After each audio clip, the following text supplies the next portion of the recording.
নাটোরে উপজেলা চেয়ারম্যান পদপ্রার্থীকে অপহরণ কাজে ব্যবহৃত মাইক্রোবাস উদ্ধার, গ্রেফতার একজন।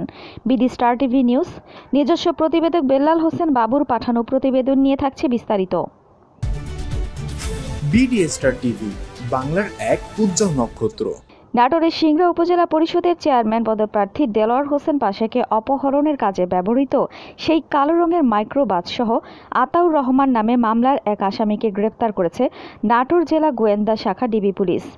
নাটোরের সিংড়া উপজেলা পরিষদ চেয়ারম্যানের প্রার্থী দেলোয়ার হোসেন পাশা এবং তার দুই সহযোগীকে অপহরণ কাজে ব্যবহৃত সেই কালো রঙের হাইস মাইক্রোবাস, যার রেজিস্ট্রেশন নং ঢাকা মেট্রো 5653995 মাইক্রোবাসটি জব্দ করা হয় ও মাইক্রোবাসে তল্লাশি করে 2টি চায়না চাপাতি, একটি চায়না টিপ চাকু, একটি বার্মিজ কাটার, 2টি দেশীয় রামদা, 2টি স্টিলের পাইপ, 2টি স্ট্যাম্প লাঠি, একটি দেশীয় তৈরি চাপাতি, পলাতক আসামি সুজন ড্রাইভারের ড্রাইভিং লাইসেন্স সহ গাড়ির কাগজপত্র, সিংড়া উপজেলা নির্বাচনে চেয়ারম্যান পদপ্রার্থী মোহাম্মদ লুৎফুল হাবিব রুবেল এর অসংখ্য লিফলেট, স্টিকার, লিফলেট, ক্যালেন্ডার সম্বলিত পোস্টার ছবি জব্দ করেছে নাটোর জেলা গোয়েন্দা শাখা ডিবি পুলিশ।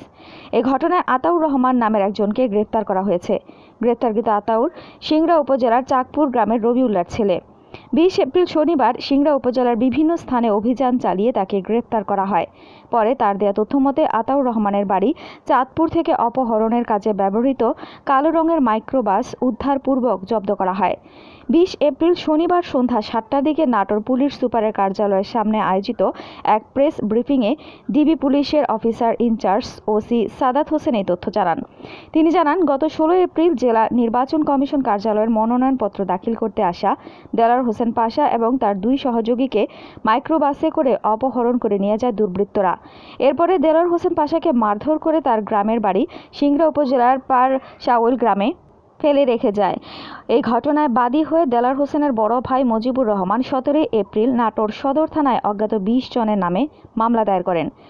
মামলার পর সিসিটিভি ফুটেজ বিশ্লেষণ করে 17 এপ্রিল ঘটনার সাথে জড়িত সন্দেহে সারোয়ার হোসেন সুমন এবং নাজমুল হক বাবুকে গ্রেপ্তার করে পুলিশ।